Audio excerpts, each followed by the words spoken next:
Hello and welcome back to our Christmas series here on A Decorative Home. In today's video, I'm going to take you along over the course of a couple days as I add ribbon to my 3 Christmas trees. I wanted to make sure each tree was unique but also tied together and fit with my theme for this Christmas season. We're going to start in the kitchen with my new flocked pencil tree that I picked up from Hobby Lobby. I'm going to do sort of a horizontal cascading effect using 2 types of ribbon. The first thing I did was go ahead and cut my ribbon into a dovetail.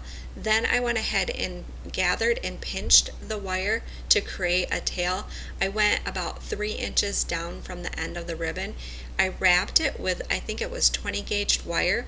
Then I went ahead and tucked the wire and the ribbon deep into the tree, wrapping the ribbon around a branch to secure the ribbon onto the tree. And then I brought another one of the branches around the wire to kind of camouflage the wire. Now that I have the ribbon secure in this place, I went ahead and dropped the ribbon down a little bit on the tree, and then I started over to the left. I started at the left of the tree and created my loop, secured it onto the right of the tree. Then I'm just going back over to the left of the tree. Again, I just went ahead and gathered the ribbon, pinched it, and then wrapped it with the wire. Took the wire and the ribbon and tucked it deep into the tree, wrapped it around a tree branch, then took one of the branches and wrapped the branch around the wire to camouflage it. I continued working with the ribbon around the tree in a zigzag pattern and also at an angle. This is what was going to give me the horizontal cascading effect. What was really nice about this little tree is I was able to move it around to get almost to the back of the tree. Since it was so nice and light, it just slid around for me. Since the tree is up against the wall, I didn't have to worry about doing the back side, so I just made sure to get the sides of the trees with the ribbon that was going to be seen when you're standing in front of it. So the back side of the tree does not have any ribbon on it. For all 3 of my Christmas trees, I used 2 types of wire edged ribbon as well as 2 different sized ribbons. The smaller ribbon on this tree was 1.5 inches wide and the larger ribbon was 2.5 inches wide. As I worked at putting the ribbon on the tree, I would go ahead and separate the ribbon a little bit by moving the bottom out from under the top ribbon. This way, both of the ribbons are seen when looking at the tree. This also helps to make the tree look a little bit fuller. Towards the bottom of the tree, I started to run out of ribbon, so I went ahead and created a tail with the ribbon that I was running out of. Brought in a couple new spools, and then I wrapped wire at the end of the new spools of the ribbon, tucked the wire in the ribbon into the tree where the other ribbon had ended. By doing this, it's like I never ran out of ribbon and I was able to continue finishing the tree with the ribbon. With creating the tail at the bottom of the tree and then having the little tail at the top of the tree, I like the idea of tails throughout the tree. So what I went ahead and did is I took a section of ribbon, I think I had about 5 inches of ribbon, and I went ahead and cut a dovetail in the one end.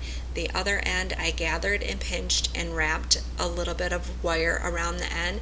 And then I took my hand and ran it down the ribbon and kind of made a curve effect. And then I just stuffed it into the tree next to like where the ribbon was already secured into the tree. I just stuffed them in every so often. I think I ended up having about 9 of these little tails. I think it just added a little something more to this tree and it turned out beautiful. Okay, I have to talk about this green ribbon real quick. It is a velvet deep green and it is absolutely gorgeous up against this flocked tree. I love this ribbon so much so that I ended up using it on another one of my trees. But anyways, I think I estimated I used about 50 yards of ribbon with doing the 2 types of ribbon on this pencil tree. So really not that bad. Moving out to the foyer tree, I did a video on how I ended up getting the tree to be secure in the basket. I'll go ahead and link that down below if you want to check it out. Since I went with kind of a horizontal cascading effect on the pencil tree in the kitchen, this tree I was going to do more of a vertical cascading effect. To make this cascading effect a bit different from the kitchen tree, I decided to start with making a bow to go on the top of the tree. To make the bow, I left a bit of ribbon for a tail, and I cut that at an angle instead of cutting it at a dovetail. Then I went ahead and made 3 smaller loops the same size, and I kind of laid them flat in my hand, and then at the end of those loops I gathered and pinched them together and secured that with my wire, and then I used the wire to secure it onto the tree. Now that the bow is all secure on the tree, I wanted to go ahead and measure down the ribbon to be able to create my first loop.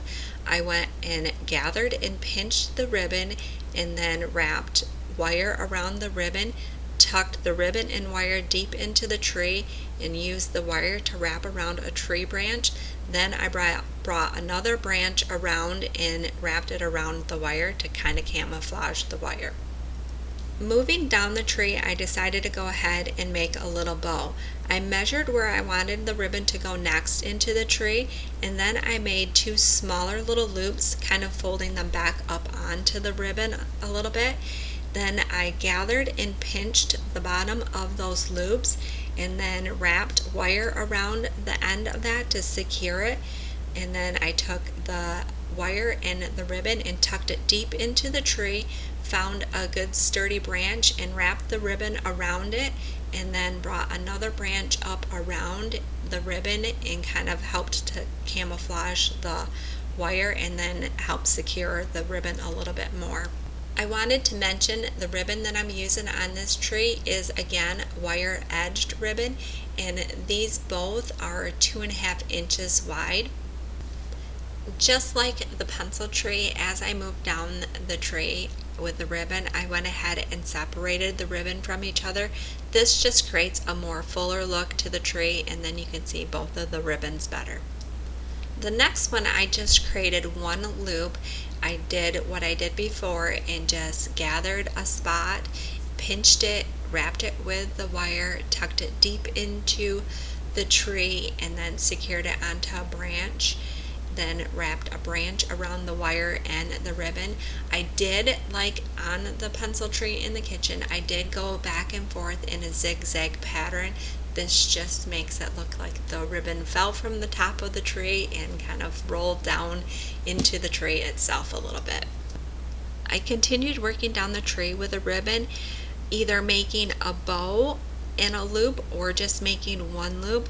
When I got to the bottom of the tree, I went ahead and cut my ribbon from my spools. Then I gathered and pinched the end of the cut ribbon, wrapped a piece of wire around the end and tucked that wire and ribbon up into the tree and wrapped that wire around a tree branch. I think on this tree I estimated I used about 40 yards of ribbon with the 2 spools. So again, not a lot, but enough to give you the beautiful cascading effect. The final tree is the big tree in the living room. I used that same dark velvet green 2.5 inch wide ribbon as I did in the kitchen, along with a gold 1.5 inch wire edged ribbon. All of my ribbon I used on all 3 of the trees were wired edge. This just helps to hold the shape of the ribbon better. On the big tree, I wanted bows that cascaded down. To start my bow, I made 1 large circle, then I pinched the circle together in the middle, making sure that the end of the ribbon was in the pinched part. This creates a bow shape. I checked a few times to make sure that my bow loops were both the same size. I then wrapped a piece of wire around the middle of the bow to help secure it. With the ribbon that is still attached to the spools, bring that ribbon up and around the middle of the bow and secure it with the wire. To create the tail of the bow, go ahead and pinch the ribbon that is still attached to the spools, twist, and then secure it with the wire. This first bow was going at the top of the tree, so I went ahead and did like I've done with all the other trees. When I added the ribbon, I just used that wire and went deep into the tree and secured that wire onto a branch. This tree, I can't get the branches to bend to wrap around the wire at all. But if yours does, go ahead and add that extra security by using a branch. With the bow attached to the tree, I went ahead and measured with the ribbon where I wanted to create my first loop. I then gathered and pinched the ribbon and wrapped the ribbon with wire. I tucked the wire and ribbon deep into the tree, wrapping the wire around a branch of the tree to help secure it. The first ribbon loop was kind of off to the right of the tree, so my second one I went over to the right, creating a zigzag effect. This just brings a little bit of movement into the tree. Once I had that last loop secured in, I went ahead and cut myself a really long tail. What I wanted to do is take my ribbon and roll it up to form like a crescent roll. So I just rolled it up onto my fingers, and then I reached my finger in and I pulled the end of the ribbon down just a little bit to kind of have it fall apart so it looked like a crescent roll that was kind of unraveling. I moved around the tree creating a few of these bows, some larger than others, until I felt I had enough on the tree. Well, I guess it was more like I ran out of ribbon and I didn't need to run back to Hobby Lobby for more. Just like the other two trees, I made sure to separate the ribbon. This way, both of the ribbons can be seen. When I had all the bows added to the tree and all the tails made and nicely curled up, I realized I forgot to add my extra lights. I add extra lights onto this tree because I like this tree really bright and lit, and this tree is a little bit older, so some of the bulbs are starting to burn out on me. I spent a good portion of a day replacing bulbs on this tree, and I still have a section on the back side of the tree that I can't find what's causing the problem, and it's not lit. So I added an extra string of lights on that back side just to make sure that it was being lit from the back side as well. Since I used wire to attach the bows and the loops to the tree, I was able to remove the ribbon pretty easily, and I was able to keep the bow and loops shape because they were created with the wire. I think I have 10 or 11 of these bows on my tree, and I used 40 to 50 yards of ribbon total on this tree. I just love the look that ribbon brings to my Christmas trees. Tell me in the comments below if you use ribbon in your Christmas trees, or if you're going to start using ribbon in your Christmas trees. I hope you enjoyed my tutorial on how I put ribbon on my Christmas trees 3 different ways. If you liked this video, be sure to hit that thumbs up button, then go over and hit that subscribe button. We would love to have you as a subscriber to our channel.